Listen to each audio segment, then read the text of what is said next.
കുറച്ച് കാലം മുന്നേ എൻ്റെ ഫേവറേറ്റ് ബുക്സ് എന്ന് പറഞ്ഞിട്ടുള്ള ഒരു 3 ഷോർട്ട് വീഡിയോ ഇട്ടുണ്ടായിരുന്നു കേട്ടോ. അപ്പോൾ ഇന്ന് അതിൻ്റെ ഒരു 4ാമത്തെ പാർട്ടായിട്ട് കാണാം. അപ്പോൾ എനിക്ക് ഇന്ന് കാണിക്കുന്നതിൽ ഏറ്റവും ഇഷ്ടപ്പെട്ടിട്ടുള്ള ബുക്ക് ചാരുലത. ഇത് രവീന്ദ്രനാഥ് ടാഗോറിൻ്റെയാണ്. ഇതിൽ പ്രണയം, ഏകാന്തത, ബന്ധങ്ങളൊക്കെ ഭയങ്കര മനോഹരമായിട്ട് പറയുന്ന ഒരു കഥയാണ്. വായിച്ചു കഴിഞ്ഞാലും ഇതിലെ കഥാപാത്രങ്ങളൊക്കെ നമ്മുടെ മനസ്സിന് ഇങ്ങനെ നിൽക്കും. കഴിഞ്ഞ കാല വസന്തത്തിൽ പത്മരാജൻ്റെ എഴുത്താണ്. മനുഷ്യബന്ധം, പ്രണയം ഒക്കെ ഭംഗിയായിട്ട് അവതരിപ്പിച്ചിട്ടുണ്ട്. കുറച്ച് ഇമോഷണൽ ആയിട്ടുള്ള കുറച്ച് കഥകൾ അടങ്ങിയിട്ടുള്ള ഒരു ബുക്കാണ് കേട്ടോ.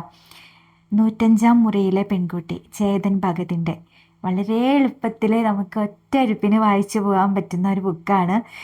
കഥയിലെ ഇമോഷൻസും സസ്പെൻസും ഒക്കെ ഉണ്ട്. ഭയങ്കര ലൈറ്റായിട്ട് വായിച്ചു തുടങ്ങുന്നവർക്കൊക്കെ വായിക്കാൻ പറ്റിയ ഒരു ബുക്കാണ് കേട്ടോ. രാംകോ ആനന്ദി, അഖിൽ പി ധർമ്മജൻ. ഇത് ഞാൻ കുറേ കാലമായിട്ട് വായിക്കണമെന്ന് വിചാരിച്ചതായിരുന്നു. ഇപ്പോഴാണ് എനിക്ക് അതിനുള്ള അവസരം കിട്ടിയത്. ഇത് യുവതലമുറയുടെ ജീവിതവും ബന്ധങ്ങളൊക്കെ ഭയങ്കര റിലേറ്റീവ് ആയിട്ടാണ് പറയുന്നത്. ഇമോഷണൽ മൊമെൻറ്റ്സൊക്കെയുള്ള വായിക്കാൻ രസമുള്ള ഒരു കഥയാണ്. സൂര്യനെ അണിഞ്ഞ സ്ത്രീ, KR മീരയുടെ കുറച്ചുകൂടി സീരിയസ് ആയിട്ടുള്ള ഒരു വായനയാണ് ഇത്. സ്ത്രീകളുടെ ജീവിതത്തിലെ മനസ്സിൻ്റെ സംഘർഷമൊക്കെ ശക്തമായിട്ട് പറയുന്നുണ്ട്. നന്നായിട്ട് നമ്മളെ ചിന്തിപ്പിക്കുന്ന തരത്തിലുള്ള ഒരു പുസ്തകമാണ്. നിങ്ങൾ ഇതിൽ ഏതൊക്കെയാണ് വായിച്ചിട്ടുള്ളതെന്ന് കമൻറ്റ് ചെയ്യൂ കേട്ടോ.